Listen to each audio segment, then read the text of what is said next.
আসসালামু আলাইকুম। Exam point বিডিতে তোমাদের সবাইকে স্বাগতম। প্রিয় এইচএসসি পরীক্ষার্থী, আজকে আমি তোমাদের মাঝে একটি সুখবর নিয়ে এসেছি। আর সেই সুখবরটি জানতে হলে অবশ্যই ভিডিওটি না টেনে পুরোপুরি দেখবে। আর তোমরা যারা আমার চ্যানেলে নতুন, অবশ্যই চ্যানেলটি সাবস্ক্রাইব করে পাশে থাকা বেল আইকনটি চালু করে দেবে। এবছর অনেক বাধা বিপত্তির মধ্যেও কিন্তু তোমাদের এইচএসসি পরীক্ষা নিচ্ছে, যেটা তোমাদের জন্য অনেক ধরনের সমস্যা। একদিকে যেমন চট্টগ্রামের বন্যা, ঠিক অন্যদিকে তোমাদের প্রশ্নে ভুল, এরকম নানা ভুল এবং নানা অসাবধানতার কারণে তোমাদের কিন্তু অনেক ক্ষতি হয়েছে। শিক্ষামন্ত্রী কিন্তু তোমাদের এই সমস্যার কথা একবারও চিন্তা করেনি, তবে তিনি কিন্তু এখন এসে তোমাদের কথা চিন্তা করছে। তিনি এই সময় এসে কিন্তু তোমাদেরকে একটি সুখবর দিচ্ছে, কারণ এই সময় তিনি এসে বুঝতে পেরেছে যে তোমাদের সাথে কাজটি ঠিক করা হয়। তো তোমরা অনেকেই জানো হয়তো তোমাদের এইচএসসি 2026 ব্যাচের খাতা কিন্তু অলরেডি দেখা শুরু হয়ে গেছে।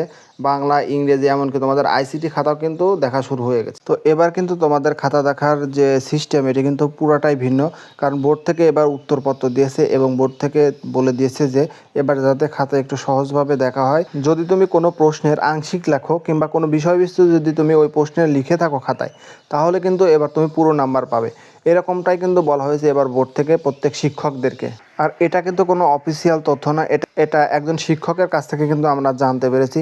তিনি যেটা বলছে যে এবছরে কিন্তু শিক্ষার্থীরা পড়াশোনা করার টাইম পায়নি এবং তারা তাদের পরীক্ষা পেছানোর জন্য অনেক দাবি করলেও সেটি কিন্তু শিক্ষামন্ত্রী মানেনি এবং অনেক আবহাওয়া খারাপ থাকা সত্ত্বেও বোর্ড কিন্তু এই পরীক্ষাগুলো নিচ্ছে। তো এখন যদি এইচএসসি 2026 ব্যাচের শিক্ষার্থীদের রেজাল্ট খারাপ হয় গত বছরের তুলনায়, প্রত্যেক অভিভাবক এবং শিক্ষার্থীরা কিন্তু শিক্ষামন্ত্রীকে দোষারোপ করবে।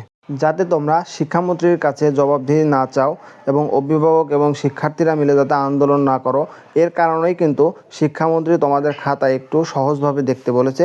এক্ষেত্রে তোমাদের এমসিকিউ যদি 9টি কিংবা 8টিও হয়, তাহলে কিন্তু তোমরা এমসিকিউতে পাশ করে যাবে, এটি কিন্তু বোর্ডের নির্দেশ। তো তোমরা সকলেই জানো গত বছর কিন্তু এই যে শিক্ষামন্ত্রী, তিনি কিন্তু ছিল না। গত 2025 সালে যে এইচএসসি পরীক্ষা হয়েছে, সেখানে কিন্তু আর একটি নতুন শিক্ষামন্ত্রী ছিল। তিনি যে পরীক্ষা নিয়েছে সেখানে কিন্তু এইচএসসি 2025 সালের যে রেজাল্ট, সেখানে কিন্তু অনেক ভালো ফলাফল হয়েছে। তো এবছর 2026-এ এসে যদি রেজাল্ট খারাপ হয়, তাহলে কিন্তু সকলেই বলবে যে নতুন শিক্ষামন্ত্রী এসে বাচ্চাদের জোরপূর্বকভাবে পরীক্ষা নিয়েছে, যার কারণে কিন্তু রেজাল্ট খারাপ হয়েছে। তো এই বিষয়টি যাতে না বলতে পারে, এই জন্য কিন্তু তোমাদেরকে এই সুখবরটি দেওয়া হয়েছে। আর এবছর তোমাদের এমসিকিউ নিয়ে কিন্তু বড় একটি ধাক্কা গিয়েছে তোমাদের। অনেকেরই কেউ বলছে যে কারো 7টা হয়েছে, কারো 8টা হয়েছে, কারো 9টি হয়েছে।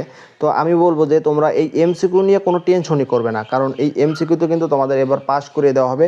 অবশ্যই তোমরা সামনের যে পরীক্ষাগুলো রয়েছে সেই পরীক্ষাগুলো যাতে ভালো হয়, ভালো A+ পাও, এর জন্য কিন্তু আরও ভালো করে পড়াশোনা করবে। তোমরা সকলেই জানো যে এবছর কিন্তু তোমাদের নতুন শিক্ষামন্ত্রী, এই শিক্ষামন্ত্রীর অধীনে কিন্তু এই প্রথম তোমাদের এইচএসসি পরীক্ষা হচ্ছে। এর আগে কিন্তু কখনো হয়নি, হয়েছে তোমাদের অনেক আগে। তো কোনো মন্ত্রী কিন্তু কখনো চায় না যে দেশের অভিভাবক এবং শিক্ষার্থীরা তাকে খারাপ বলুক। তো আমি বলবো যে এবছরে কিন্তু 2026 সালের রেজাল্ট ইনশাল্লাহ আশা করি অনেক ভালো হবে।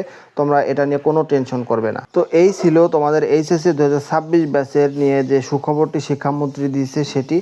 তো আজকের মতো ভিডিওটি আমি এখানে শেষ করছি। পরবর্তী এইচএসসি সম্পর্কিত সকল আপডেট পেতে অবশ্যই এক্সাম পয়েন্ট বিডিটি সাবস্ক্রাইব করে পাশে থাকা বেল আইকনটি চালু করে দিবে, যাতে সবার আগে তুমি যে কোনো তথ্য আপলোড করার সাথে সাথেই পেয়ে যাও। তো আজকের মতো ভিডিওটি এখানেই শেষ করছি। আল্লাহ হাফেজ।